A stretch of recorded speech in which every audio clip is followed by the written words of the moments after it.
morning, good afternoon, good evening, wherever you're watching from. Mariam, the Ladies Guide, your emotional wellness guide. Every Friday talking about the things that money cannot buy, but which makes life worth living. Your emotions. Today, let's look at needs assessment in romantic relationships. Don't forget, every time you stay longer in a relationship, your needs, your partner's needs, your needs change. And that change in needs affects the way the relationship flows, and most of the time many of you lose good relationships because the needs have changed. Let's look at that today. She's a lady, she's a Cancer. Previously, we looked at the causes of anxiety attachment.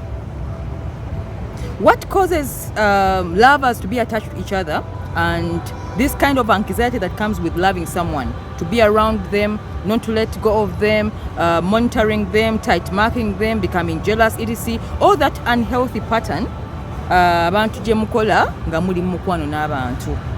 So we looked at that last week, and we noted that from childhood days, your caregivers, your primary caregivers, can affect the way you attend to relationships mu bukulu.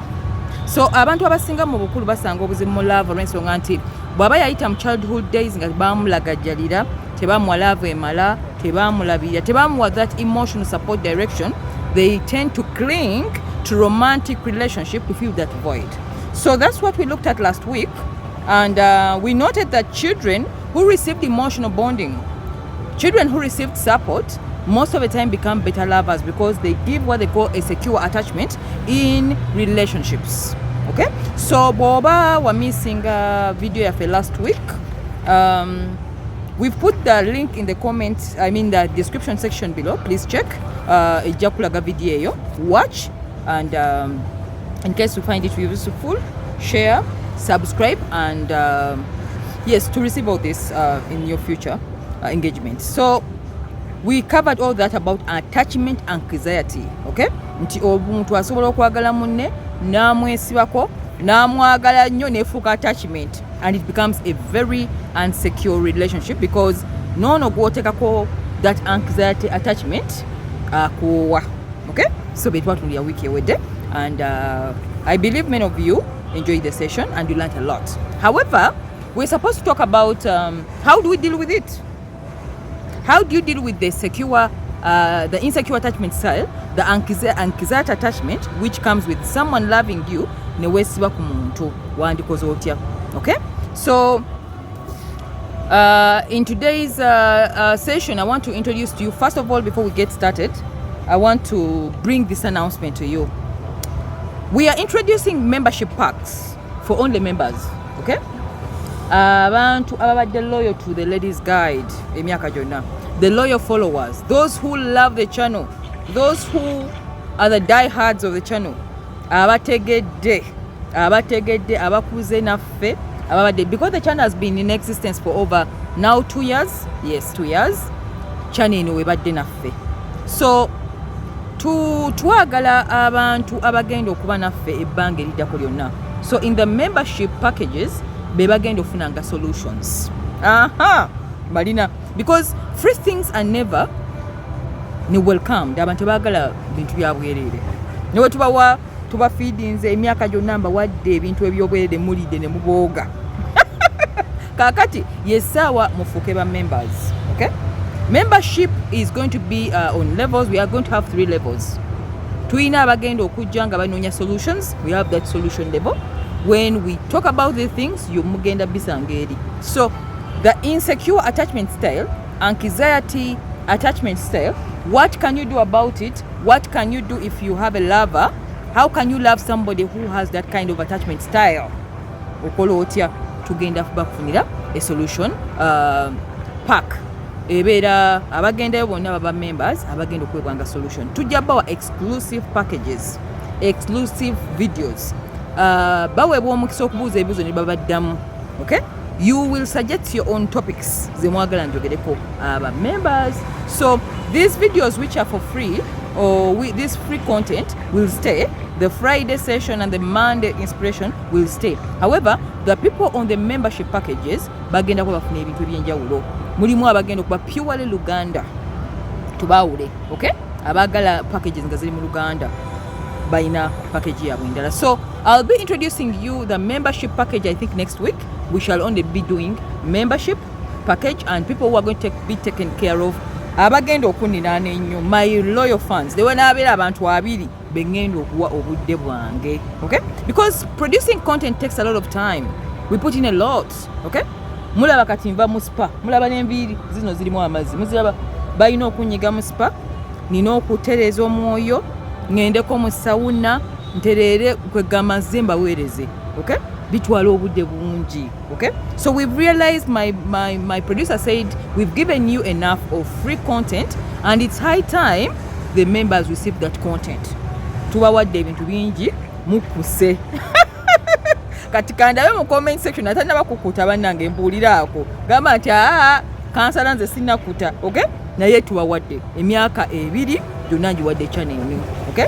Emyaka 5 ngiwadde TV, okay? So it is high time we shift to only the crowd which bengenda okuwa omwoyo gwange, bengenda okuwatendinga tu, bengenda okula nabo abawulya nga mwagala kula ne Ladies Guide nga mulabye value ya vision yenu, okay?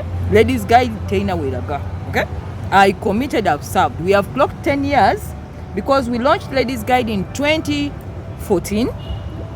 This is 2024 and that is absolutely 10 years.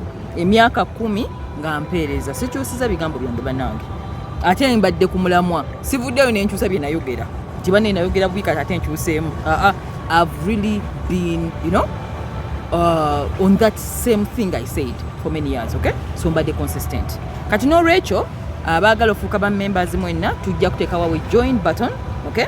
Oba tobitegedde osobola okujja mu inbox n'ombuuza naye kati kansala bino ebya membership otegeeza ki? Yo membership ku YouTube abalaba videos eza membership mu abatasasudde temujja biraba. Yadde oba ogiraba tusagikirika n'ogiyingiramu, okay? Abo bokka bagenda okubanga banninaana bengenda okuwa ebiseera byange, bengenda okansolinganga ku private, be basobola okujja ne bambuuza ebibuuzo nga bye baagala because tugenda bawa exclusive care, ngenda balabirira. The people who are going to grow with this channel, the people who are going to grow with us, tugenda bawula mu bangi, okay? Tetwagala numbers miliyoni y'abantu naye nga temuliimu, okay? Numbers don't matter, okay? The people who matter are those small, groups, who are in alignment and who are loyal to us, okay? So that is what we call the membership packs on YouTube, which is going to be introduced this month. Nga buli member wange yaweebwa tugenda kubeera mune. We had ultimate singles lwaki nagiyimiriza for some time nga njala tugifulumidde plan entuufu. So even the singles will have their own pack as members on the same channel, okay? Mbawe tension ey'enjawulo kijja kunnyanguira okuba nti buli omu muwa kyetaaga mu budde bwe. So tulina abanoonya solutions, tulina abanoonya dates, tulina abanoonya abaagala Oluganda nga tasobola Luzungu, tugenda bawa ebintu ebyenjawulo nga byammwe particularly. Mulimu abaagala Oluzungu nga tebaagala Luganda. So twagenza tubyawulayawulamu and that's what we have new. So join the membership of the Ladies Guide family and be happy ever after. Kubanga nze wengaba ebintu mbawadde value, okay? We don't just teach, we don't just, this is information researched, proved, okay? And then given to you as it is received. Just to remind you, we are at the Kampala Sheraton Hotel. These are my partners. We started with them and we've been with them for a while. Kampala Sheraton Hotel is where you should bring your weddings, birthday parties, bridal showers, baby showers, anything you want to shower. Please shower it with us at the Kampala Sheraton Hotel. Bw'oba oyina omukolo gwonna, any lovely event, this is a home, a place away from home. Bannange bandabirira. Mulaba bana mazzi kati. Mulaba naye mulaba ndi mulamu. I have to serve you guys when I'm looked after, okay? Because if I'm not taken care of, I cannot serve, okay? This is more of a spiritual program than a physical program. Sikozesa mutwe oka nkozesa mwoyo, okay? So Kampala Sheraton Hotel is the place to be. Come and do business with them. Trust me, it's an amazing experience. And don't forget to tell them that I'm from the Ladies Guide channel, okay? Maybe they'll give you something which is at a reduced rate, okay? Mariam the Ladies Guide is the password. So that is what I had to tell you about our membership packages and our membership. It's a small fee, it's not too much, don't worry. And buli omu ajja gwa mu ddala lyagwamu, okay? Nabagambe ne baba abantu 10 abo benjagala. We want loyal people. Loyal kitegeeza omuntu nga mwali ng'omwoyo mweguli. Kati muli bangi simanya ani yani. Kati njagala kwawula, kati mbawule manye nti bano be bantu bange bali tubatwalire mu bangi. Kale, that is what I had to tell you today, and by next week I think the packages will be done. Tubalage mugendo funamu. Among them, I think I've already told you, access to tailor-made content, access to private events, online mentorship courses, singles, okay? But singles are together bafunia group ya membership on the same channel. Because mwena mujja mu inbox yang, but you people, this is too much work. I can't attend on a video basis. Omulimu gwendimu abantu bangi in that nkoye no ko amanya gegamu, you just get blown out, okay? So twagala batereza where you can find home, okay? And now the channel is no longer mine. Channel tekyali yange, channel yammwe. It is now a public channel. It's no longer mine. That's why ngeza kugula nti I consolidate the loyal people. I can okwawula mu bantu abalala kijenga kinyangwira okubaweereza. So that is all, and let's dive into the session today. Needs assessment in romantic relationships. Needs assessment in romantic relationships. So previously, I think months ago, we looked at what we call cost assessment. Cost assessment or cost analysis in love relationships. Era twagamba nti buli relationship erina cost yayo. Tosobola kuyinga a romantic relationship and you don't pay a certain cost. So if every romantic relationship has a cost, yes, even romantic relationships have needs. Abantu bagenda okubaagala, bagenda okubakwana bajja n'ebyetaago byabwe. Just put it there. Bagenda okujja nga balina bye beetaaga. Obutamanya byetaago bya muntu gw'okwana, gw'oyagala, gwe wawasa, gwe wafumbibwa, bwe bivaako obutabanguko bwa romantic relationships. I need to remind you that love is not enough. Love is not enough in a relationship if you don't understand what they call cost assessment. I mean, needs assessment. Bw'otategeera byetaago bya mwagalwawo, bw'atategeera byetaago bisobola okuleeta obutabanguko mu maka oba mu relationship gye mulimu. Abantu obutawa attention byetaago bya bannammwe n'otunuulira ebyo wekka kisobola okwonoona omukwano. So in today's session, I want to introduce to you what they call needs assessment. Bw'oba oyagala tegeera needs assessment, let's look at prospects or prospecting a business. When you go to sell a concept as prospect, bw'ogende wa prospect oba omuntu gw'oyagalako business, osooka kusoma byetaago bye. Owulya? Bwe mba sikusomedde byetaago byo n'otayingira mu kutegeera nti ngenda kuyamba, oyinza obutagula kyenkuguza. So bw'oba oli eyo nga lava ekutawaanya, ogamba abakyala bazibu, abasajja sibategeera, abasajja balimba, bannanga abakazi balimba, abakazi tebaagala tebakimanyi. Tokoze what they call cost, I mean needs assessment in romantic relationships. Totwala budde kwetegereza abantu bye beetaaga, wotwala obudde gw'otetegereza bye weetaaga, naye toyagala kwetegeera balala bye beetaaga. Weba nkyogera bwe nti. So when you talk about needs assessment, we need to remind you that it is a very important pointer in a love relationship. Nga tonnaba kutegeeza muntu bye weetaaga, sooka otegere bye yeetaaga. Kubanga bw'onaategeera ebyetaago bya munno, kikwanguyira omuntu oyo okuwa ky'oyagala oba okwogeza ebigambo ebitono. Bw'olabanga ng'okwana naye ng'okozesa ebigambo bingi nga tebakkiriza by'oyogera, manya nti tosomye needs assessment. Njagala kiddamu. Bw'olaba ng'oli mu mukwano gw'ogunoonya naye ng'olaba nti tebagukuwadde ne weebuuza naye ndiko kiki, tewasoma needs za muntu oyo. Okutegeera ebyetaago by'omuntu omulala kyanguya nnyo enkolagana zaffe, si mu laavu mwokka, ne mu mirimu, ne mu kunoonya business, ne mu bakozi, okukozesa abakozi n'okukolera ababakozesa asita otegeera ekyetaago ky'omuntu kikwanguyira omuntu oyo okurelatinga naawe n'okuwa ebiseera bye. Kakati n'olwekyo in today's topic njagala mbajjukize nti needs zitawaanya nnyo relationships. Ebyetaago bimenya emukwano, ebyetaago bitta amaka, ebyetaago bitta relationships ezandibadde ennungi, ebyetaago bisobola okulemesa omuntu gw'obadde oyagala nga ddala laavu weeri needs nezibaawula nga kyoyagala si kyayagala ne mugaana okukwatagana ne mugaana to go to the win-win situation. Oli nagamba agende tantegere nange simutegedde ne mwawukana. Mutwalenga obudde, especially if you're in a marital relationship, mutwalenga obudde okumanya abaagalwa bammwe baagala. Omuntu oyo naayagala ki? Ate buli stage y'obulamu bw'otuukamu ebyetaago bikyuka mwana wattu. Omuntu eyajja nga ayagala kucakala bwe mumala emyaka 3 mu relationship ne mugenda mu kwewasa ne muzaala abaana naye tajja kwagala kucakala. Ekyo kiba kikyali kyetaago.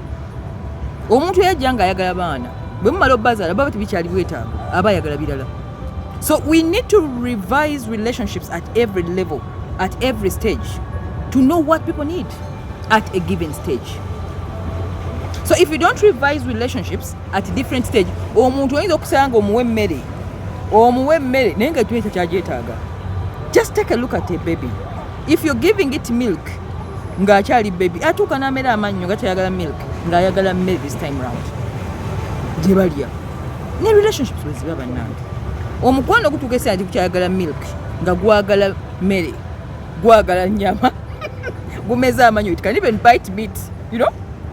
However, we get stuck in the past needs where we found these people and the needs are no longer working at the particular moment. N'omwana n'ogamba takyampulira, ampisaamu amaaso, tasiima byemuwa naye nga by'omuwa tabyetaaga, by'omuwa si byetaaga. Am I communicating? So if you're in a romantic relationship and you're suffering, it may be because the needs have changed. Kyogabira munno takyakyetaaga, era noonya abaana wabamuwa takyabeetaaga, kati ayagala birala. Yali ayagala kucakala naye okucaka tekukyasoboka. Family ekula yeetaaga jjuwa budde businga okucaka tekumukolera. Are we communicating? So let's not say love relationships fail, because when you approach these people you were in love. When you're starting a relationship you were in love. What happened along the way? That's the question. What happens? Kyekituukawo wakati awo abantu otambuza obufumbo emyaka 6 naye kyekituukawo mu mwaka ogw'10 lwaki abantu batabukira ku myaka 10?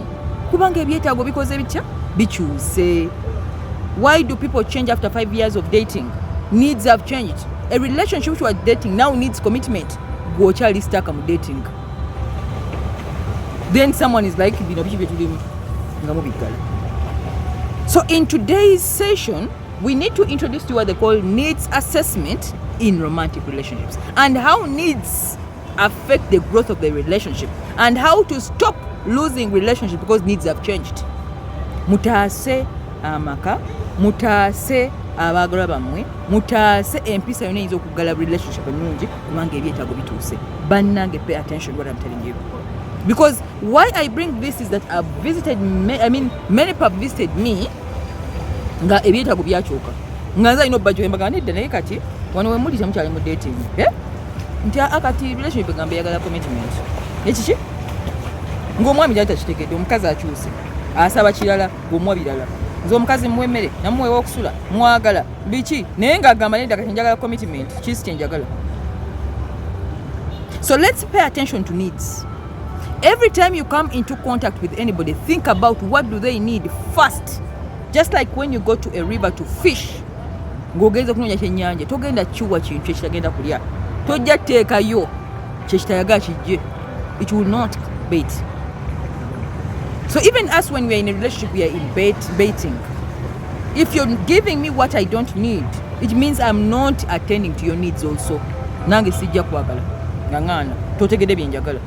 Tutwale obudde okubuza abantu naye biki bye mwagala. Tewali kwebuzaabuza. Abantu baganya okwebuzaabuza, especially abaami beebuzaabuza. Neyefuula ntayagala kubuza kibuuzo ekyo. N'abeera n'omukyala ne babeera mu kwebuzaabuza, ono ayagala bira tabyogera. Naawe omuwa byateetaaga. Ono tayogera, g'omuwa byateetaaga. Relationship ekyo nabagamba mu kitabo kyange Emotional Happiness nti ne dating, love age dynamics of age in dating also matters. Tunuli emyaka gy'omuntu gw'okwana. Omubuuzo olina emyaka emeka, gambe nina emyaka 25, nina emyaka 5, nina emyaka tunulye ku myaka egyo olabe ebyetaago by'omuntu oyo oba by'omuwa byetaago. Let's be realistic. Let's be realistic. Tewali kitawanya love nga bantu kwerimba. Tewali kitawanya relationship nga kwerimba, because no matter how much you lie, kigenda kwabika one time. If you're dating a person in their 50s, balina ebyetaago birala. Nabagamba mu emotional happiness. A man at 50s has different needs.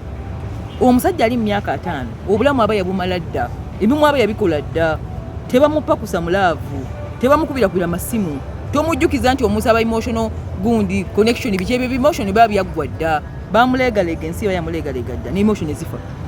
Bagala maturity, tebagamba kubira masimu, tebagamba buza bibuuzo bingi nnyo, bamubuuza dde ebibuuzo emyaka gyonna, half a century of his life abadde adda mu bibuuzo. Adda mu bibuuzo. Kakati waki omubuuza ebibuuzo ate ku myaka egyo ate nagyo. Omukyala mu myaka 3, emyaka 4 babaako wadde nabo babuuza ebibuuzo ebingi. Kubanga eyo stage aba yagiyitamu dda. Omuwala w'emyaka 25 wabeera emotional. Tannaba kulaba, tebannamumenya mutima. Ate oyo naye oba omwagala olina omwegendereza. We call it dating, dynamics in dating. Dynamics of age in dating. Omuntu mubuuza emyaka gye, otegere ebyetaago bye, muwe ebyetaago ebijja mu myaka egyo, temujja kayana. So question eri nti gwe oyagala wa myaka emeka.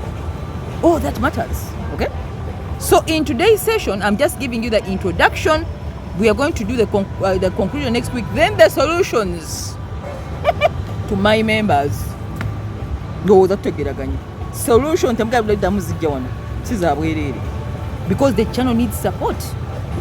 The channel needs data. The channel needs, we do a lot of things. Do you know how much the money they spend on just taking care of me? Nzije wanonga mvamo spa. Kaskini konna mukalaba. Nze naze nabankozeko banyizenyize. Embizi kyalimu n'amazzi muziraba. Banazizza. Bantu tingenga ka babies demba weereze. Kati go for free content. That is not, you know, that's not in alignment. So we shall give you the solutions. Ngamu sign is up on the membership packs is the solutions. So then needs assessment. So if you're in a relationship where you are fighting over money, where you're fighting over infidelity, you're fighting over not being cared for, you're fighting over somebody changing from who they were to someone you don't understand, kitegeeza nti waliwo ekiriwo mu relationship eyo, waliwo needs zotategedde omuntu zatuuseemu. Nammwe abawasa abawala abatongoloza nti wasize omuwala omuto, tagenda kuba muto forever, akula. The girl who is 25 now will be a woman at 40. The needs will change. Kati goba olowooza nti wawasa muto naye akula buli lunaku ate ne needs zikyuka. So the change in needs affects the relationship. The change in needs affects the way you're going to relate. Akusaba bidala kati. Baby yali anywa amata kunywa nto kati asaba nkoko. Ulya, that is how life is. So if we understand this needs assessment in romantic relationships, we shall happily relate. So what is disturbing your marriage? What is disturbing your marriage? What is disturbing your relationship is not problems emulabezo. It is the change in needs. The change in needs.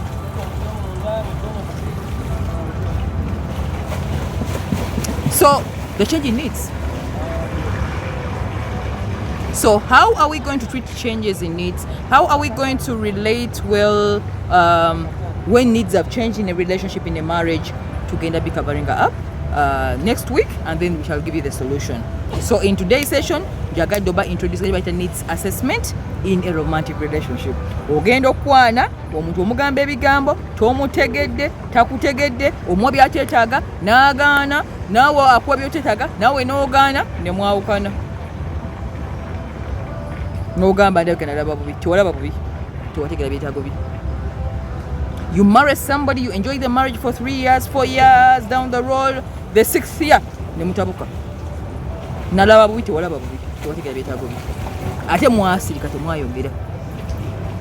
Learn to introduce your needs omagezi. Okay? Omuntu mugambe ebyetaago byo up front, because needs is what drives romantic relationship. This reminds me when I was in salon and we were discussing about young ladies in love relationships. Then I was telling one of the ladies that, you know what, I wish young girls knew, if I would go back in my 20s, there are things I'm not supposed to do. I told them, you know what, these girls would invest more, not in loving, falling in love, but in people who are going to grow them to the next level of life. So the argument with my colleague was, okay, when will they enjoy love? I mean, someone is supposed to fall in love because the heart, I told her the heart does not work when this girl is growing. Because no matter how much they get children with these men, bebatafuna romantic interest, bajja bagala. When a woman gives birth to a child, they automatically bond with the man because of oxytocin. Oxytocin as an hormone bonds a mother and a child, and the man who is the father of that child to the woman automatically. Oba mwagala, oba tomwagala, oba wali olimba, oba wali omukula, as long as ozaala omwana w'omusajja, automatically oxytocin aba bondinga.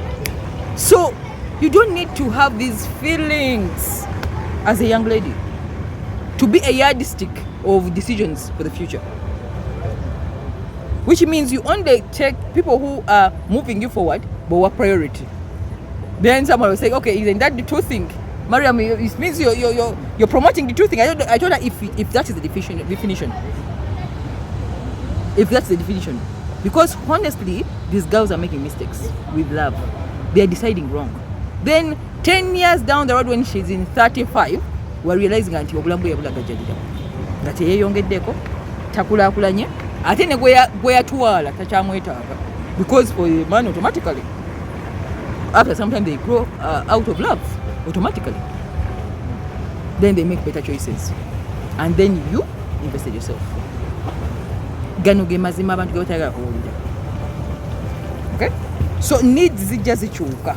Ndazibagamba. Togenda kuba muto forever. You won't be a 25-year-old. You won't be a 26-year-old. You won't be a 30-year-old.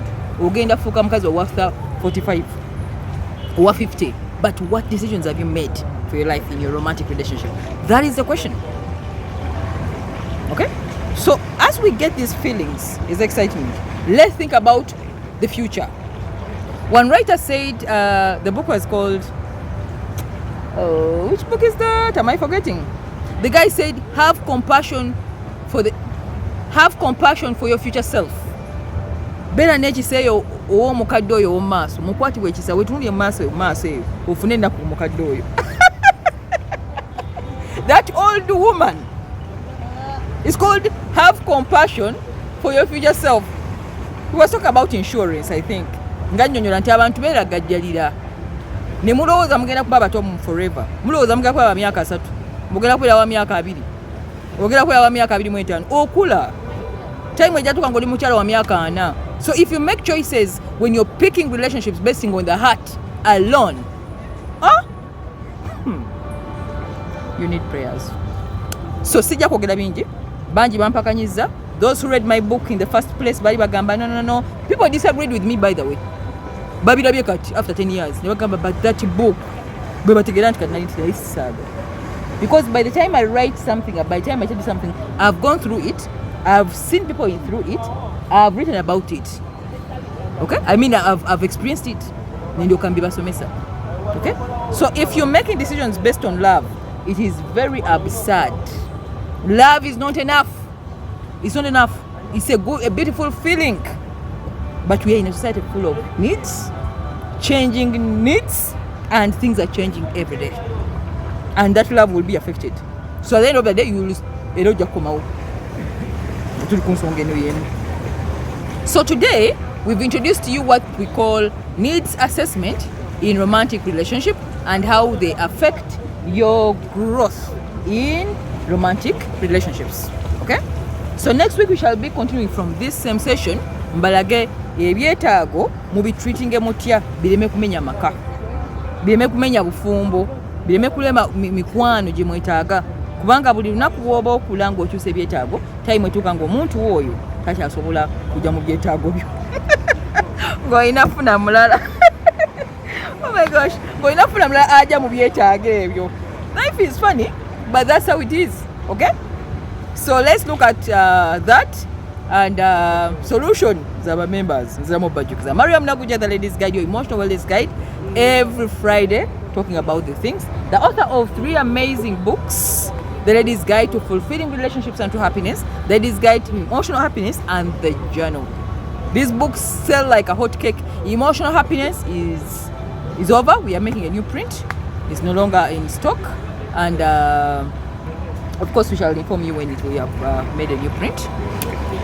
Bye bye for now, and see you again anytime soon next week. Okay, love you so much. Bye bye. She's a lady.